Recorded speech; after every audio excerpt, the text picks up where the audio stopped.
What's up everyone and welcome back to the World History channel. Before we begin, please hit the subscribe button today. Let's get started. What kind of hygiene did colonial America have? In the 1700s, a complicated balance of practicality, religious belief, and social position was used to heavily enforce personal hygiene. In colonial America, men and women washed their bodies and clothes with varying degrees of regularity, frequently resulting in illness and disorder. In spite of the different characteristics of the original colonies, colonial hygiene in the earliest American cities and rural settlements was always poor, with odors, dirt, and waste being part of daily life. The lower classes simply struggled to survive, while the middle and upper classes attempted to avoid or hide common nuisances like insects, frequently without success. Dirt and grime were thought to be a sign of bad manners and laziness, so a lack of cleanliness was noticed. Here's a look at the state of hygiene in the early colonial era, taking into account so many different factors. A pail of water and a damp cloth were used for bathing. During the 17th and 18th centuries, full-body baths were uncommon and typically only given to infants to harden them rather than clean them. Every morning, both adults and children washed their faces and hands, but there was not much more to bathing. Using a basin, cloth, and possibly a sponge, people would wipe themselves off wherever they could find privacy. Baths might have been fairly common, but no soap was used. Swimming was another method, but dips in a nearby lake or stream were more for cooling off than getting clean. Typically, bathtubs were only big enough to fit a sponge bath and were only available to the wealthy. Uncleanness and sin were conflated in Protestantism. There was disagreement among doctors regarding personal hygiene, with some doctors believing that bodily oils and other similar items were necessary for health maintenance. Others believed that cleanliness was necessary to prevent illness. In addition, religious ideology had a significant impact on colonial America's bathing habits and concepts of cleanliness. A lack of cleanliness was linked to the devil and sin by Puritans, which had social repercussions. Morality was directly related to cleanliness, and people who took a bath were less likely to sin, do wrong, and be poor. The filthiness of the individual led to the filthiness of the mind, and water was purifying from head to toe. Spiritual health was aided by clean bodies, clean clothes, clean homes, and clean communities. However, the Puritans had a hard time accepting the idea that taking a bath could be bad for morals. Particularly, it was believed that public baths contributed to disease and inappropriate sexual behavior. Any number of people could pull teeth.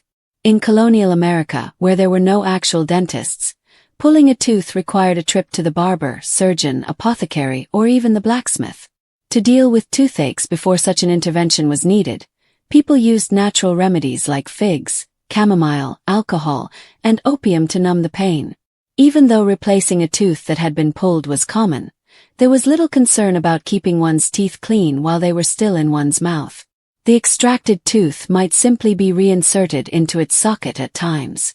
Implants and dentures were used more frequently.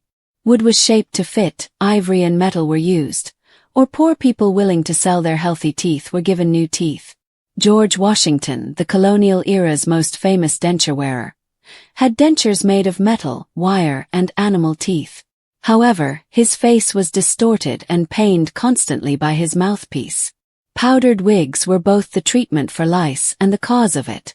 Middle and upper-class people in colonial America wore powdered wigs. Wigs made of human and animal hair were worn by both men and women, who frequently kept their own hair very short.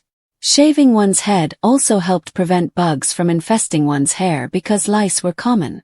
However, because wigs themselves were susceptible to bugs, people either dressed their wigs themselves or sent them to the salon on a regular basis to keep them clean and presentable. Wig care should be done on a weekly basis, but it was expensive and people sometimes went weeks or months without getting a good cleaning. Lice could be eradicated by boiling wigs, which were frequently sprayed with insect repellent scents. Bergamot, bay leaves, and sassafras were some common scents. Pomades used to style wigs attracted insects that would become entangled in the sticky substance, whereas powders and oils also concealed the person's scent as well as the hair itself. All types of garbage were disposed of in private pots and outhouses. Near their cabin, colonial households had outhouses, or more accurately, covered holes in the ground. People could use the chamber pot inside when they couldn't or wouldn't use the outhouse. Chamber pots needed to be emptied on a regular basis, but most of the time, they were just thrown out of a window or near the house. People often lived close to water sources in rural areas. In order to spread disease and contaminate drinking water, human waste entered lakes, rivers, and streams. However, privy pots discovered in 2014 revealed more than just typical human and household waste in urban centers like Philadelphia. Glasses, bottles, bowls, and drinking tankards were discovered when archaeologists discovered a dozen brick-lined privy shafts behind an illegal tavern. Other items included wig curlers, pottery made by local artisans, and supplies for tanning. The find, which dates from just around the time of the Revolutionary War, gave the impression of people drinking and talking politics and arguing, according to archaeologist Rebecca Yaman. Although the human waste was present, the most important aspect of the find was its context. The first colonists only needed one tool to clean their teeth and ears. In the 1990s, archaeologists found a silver ear picker at the original Jamestown fort site. The instrument, which was used in the early 17th century, had a small scooping tool on one end and a pointed pick on the other. Ear picks were used for a variety of hygienic purposes, including as toothpicks and to clean one's fingernails. The ear picker's spoon-like side was not only useful for collecting the valuable material, but it was also used to remove earwax. Earwax was used in place of beeswax to keep the thread from unraveling. Lye soap was not used for personal care but rather for washing dishes and clothing. The majority of colonists either made their own soap or purchased it locally, although wealthy colonists may have imported fragrant soaps from Europe. In colonial America, lye soap, made from animal fat, lye, and ash, was only used to clean clothes, dishes, and parts of the house. Lye soap was made without measuring, and the making process was time-consuming and odorless. The use of lye soap made it even more difficult to do laundry in colonial America. The difficult task was made even more difficult by having to haul water, heat fires, wring clothes, and hang things to dry. Therefore, underwear, aprons, and diapers were the only items of clothing that were regularly washed. Early colonies experienced a lot of dysentery. In colonial America, there was a general lack of sanitation in both rural and more populated areas, which led to the spread of disease. Outhouses and privy pots were frequently close to living quarters and water sources, and streets frequently contained animal waste, garbage, and other types of trash. Dysentery, cholera, and typhoid fever were some of the most common illnesses, and they were especially common during the hot summer months. While Nathaniel Bacon Jr., the leader of Bacon's Rebellion, unexpectedly passed away from the disease in the same year, a bloody outbreak in Boston in 1676 claimed the lives of numerous city children. The waterborne disease spread repeatedly, affecting both civilians and military personnel. Nearly two-thirds of George Washington's 2,000 troops who were stationed at Valley Forge in December 1777 died of dysentery, typhoid, and influenza. Even though outbreaks of disease may have contributed to the colonial success, as a large number of British troops in the South succumbed to fevers of all kinds, military commanders were aware of the risks of campaigning in the summer. Vermin were the complaint of the earliest settlers. The explorer, settler, and central figure in the management of the Jamestown colony, Captain John Smith, 1580–1631, wrote extensively about his impressions of the Americas. He talked about loud things like flies, mosquitoes, and a particular India bug that the Spaniards called a kakaruk. These bugs creep into chests and eat and ruin them with their bad dung. Additionally, he deemed ants troublesome. Lice were another problem that colonists had to deal with. George Washington, 1732–1799, remarked that his blanket contained double its weight of insects like fleas and lice. Washington, a young man traveling through the Shenandoah Valley to investigate, ended up in a bug-infested cabin in 1748. However, on subsequent trips, he slept outside near the fire to learn his lesson. George Henry Loskiel, a Christian missionary, had a bigger problem with bugs. Living ashes, a terrible disease that affected animals and humans alike. According to Loskiel, The natives gave them the name because their bites were as painful as the burning of hot ashes. Shaving was a male-only occupation. Smooth, hair-free faces were not common among the earliest European settlers in North America until the middle of the 18th century. On the other hand, men would go to the barber shop for a shave. Shaves were performed by skilled barbers and were performed with straight razors. However, largely due to its racial implications, barbering was regarded as a lowly occupation. In a society where white labor was regarded as being too valuable for the job, many slaves shaved their masters while free non-whites worked as barbers. Due to conventions requiring women to show very little skin, there is very little evidence that women shaved any part of their bodies. Shaving was risky and bloodbaths could only be avoided by skilled hands, so women didn't even shave their face hair. Women may have plucked hairs or used depilatory creams instead. The Birth of Mankind 1540, one of the medical handbooks that circulated in England and the colonies, contained several recipes for depilatories that mixed limestone, arsenic, and other substances. While military leaders acknowledged the importance of cleanliness, they struggled to keep it up. George Washington instructed his officers to pay close attention in the event that any disease or contagion entered military camps during the Revolutionary War. He made it clear that sanitation and cleanliness were essential to health and service. At the time, his primary concern was smallpox. Later, he called for the vaccination of troops, but Washington was aware that military camps spread disease. It was expected of soldiers to wash their shirts every week and to wash their faces and hands every day. Many men disregarded these directives. Followers, as they were known, cooked and cleaned for the men while traveling with the military to keep the camp clean. According to one witness, men were not used to doing things of this sort, and preferred to let their linen, etc., rot on their backs rather than take the time to clean themselves, so women provided essential services to them. Women's body odor was thought to be a self-defense strategy. During the American colonial period, attitudes toward bathing were not uniform, but some of the country's founding fathers were clear about how they viewed women's cleanliness. For instance, Thomas Jefferson stated to Martha, his daughter, that nothing is as repugnant to our sex as a lack of delicacy and cleanliness in yours. At the end of the 18th century, doctors advised women to bathe, primarily to treat diseases that affected the female reproductive organs. Cleanliness was of the utmost importance, according to Virginia Dr. Thomas Ewell, who acknowledged the prevalent belief that women were so constituted as to be offensive to the nose in order to suppress males' excessive devotion. In colonial America, personal hygiene was more of a tangled web of ritual, religious conviction, limited resources, cultural norms, and good old-fashioned ignorance than a matter of routine. While women may use smell as a means of defense to ensure protection, the stench was offensive to all women. Colonial Americans, the wealthy gentry and the poor frontier settlers, lived in a world where maintaining bodily cleanliness was a complicated and frequently inconsistent endeavor, despite modern standards finding it appalling. The majority of people relied on a basic pail of water and a rag to sponge off the most visible dirt, and full-body bathing was more of an exception than a rule.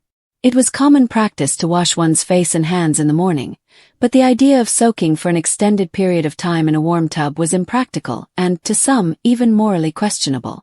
The colonists believed that exposing children to cold water would harden them, strengthen them, and prepare them for the harsh realities of frontier life. Although infants were occasionally bathed for hygiene reasons, because it was cold, difficult to transport, and frequently dirty, water itself was fraught, making frequent washing both challenging and risky. The colonists resorted to rubbing themselves with cloths, scraping themselves with knives, or simply enduring the grime in place of soap, which was uncommon and harsh when made at home. Even then, bathtubs were usually just glorified basins big enough for sponge baths, which only the wealthy could afford. Instead, some individuals chose to swim in nearby streams, not so much to get clean as to cool down during the hot summers.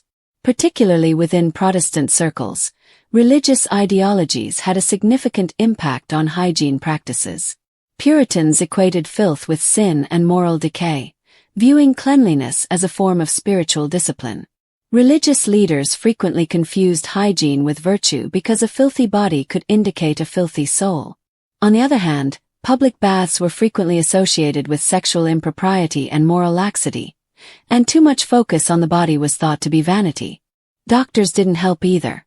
Some said that keeping natural body oils for health was important, while others said that being clean was important to avoid getting sick.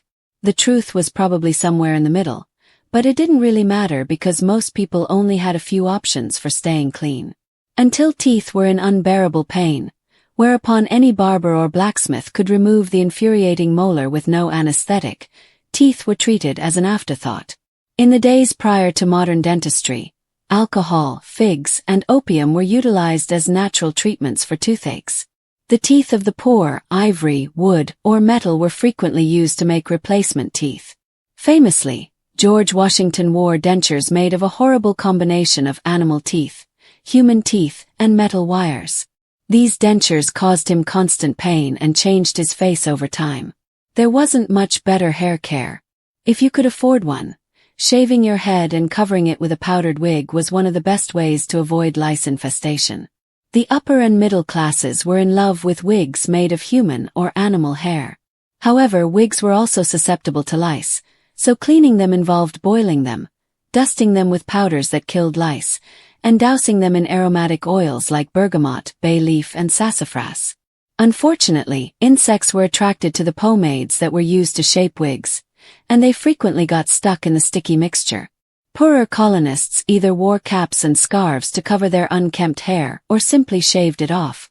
The colonists had few good options for going to the bathroom. Outhouses were basic pits covered in wooden structures that were close to the house but far enough away to avoid the worst odors. Chamber pots were used indoors and frequently thrown out the window or outside the house. This waste mixed with trash and animal feces on the streets of cities, resulting in a stench and disease-ridden mess. Human waste frequently ended up in rivers and streams, which are also sources of drinking water in rural areas. Archaeologists have discovered that some outhouses or privies in Philadelphia contain not only human waste but also broken glass, pottery, wig curlers, and tankards, indicating that they were also used as general trash cans. Disseminated outbreaks of cholera, typhoid fever, and dysentery were unsurprisingly brought on by a lack of sanitation. In 1676, rebel leader Nathaniel Bacon was killed by bloody flux, or dysentery, which was especially dangerous to children. Nearly two-thirds of George Washington's troops at Valley Forge died from dysentery, influenza, or typhoid due to poor hygiene. In southern British encampments, disease was so common that it probably did more to defeat the redcoats than American muskets ever could. Sanitation was still an uphill battle despite the high stakes. Washing one's hands, face, and linens on a regular basis was commanded by military leaders like Washington, who recognized the significance of cleanliness. However, soldiers frequently disregarded these orders due to a lack of access to clean water or simply a lack of interest. Women who went with the soldiers, known as camp followers, cooked, cleaned, and looked after the men. Sometimes they did basic hygienic chores for soldiers who didn't wash their shirts and let them rot on their backs. However, the colonists did not completely lack tools. Archaeologists discovered a fascinating multi-tool at Jamestown, a silver ear picker with a scoop and pick that could be used to clean ears, pick teeth, scrape nails, and perform a variety of grooming tasks. Earwax was a useful substance that could be collected and utilized in place of beeswax in sewing. The majority of colonists used lye soap, a brutal mixture of animal fat, ash, and lye, whereas the upper class might import fragrant soaps from Europe. Because it was so harsh, it was typically only used to clean dishes, floors, and clothes, not the human body. Open flames and enormous cauldrons were used in the laborious and unpleasant process of making lye soap. It took a full day to wash clothes, which required hauling water, starting fires, wringing and hanging clothes, and dealing with burns and injuries. Only the dirtiest items, like diapers and underwear, were regularly washed due to the effort involved. Insects were another constant threat to the colonists. The miserable mosquitoes, or mosquitoes, flies, and cockroaches, which Captain John Smith referred to as cockroaches, that infested food stores and chests were the subject of his writing. A common occurrence for soldiers and settlers alike, George Washington complained that his bedding contained double its weight of vermin. A missionary once referred to the bites of sand fleas as living ashes, comparing them to burning coals. To ward off insects, colonists occasionally slept near fires or applied grease to their skin, but most of the time they just suffered. Shaving was typically performed by other men, particularly barbers or enslaved laborers, and was only done by men. In the middle of the 18th century, a clean-shaven face became popular. Although it required dangerous straight razors, it was a sign of class and refinement. Barbering was considered a lowly trade by white colonists, who thought it was beneath them. It was typically performed by free black men or slaves. In contrast, women almost never shaved because it was pointless to remove hair from a body that was nearly completely covered in fabric. According to early medical texts like The Birth of Mankind, 1540, if unwanted hair appeared on a woman's face, she might pluck it or use potentially harmful depilatory creams made from arsenic or lime. Opinions on body odor, particularly among women, were often disagreeable and mixed. Some doctors in the 18th century thought that women had a natural scent that was meant to keep men from being too pushy. Despite its absurdity, this theory reflected larger concepts regarding female weakness, sexual control, and modesty. Nevertheless, men like Thomas Jefferson insisted that women's lack of cleanliness was repugnant and that bathing was essential for health and marriageability. Although doctors eventually advised bathing to prevent uterine diseases and other female ailments, the practice remained contentious. The stench harmed not only the bodies but also entire towns. The streets of colonial towns were frequently filthy, with garbage piling up and wild animals picking through it.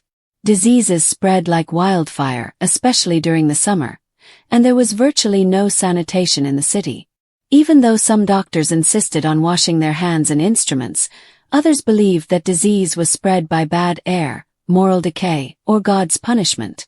Medical knowledge was minimal, however inconsistently enforced. Some communities attempted to improve cleanliness through ordinances or penalties. Despite the fact that some of the settlers were aware of the connection between filth and illness, they lacked the infrastructure to take much action.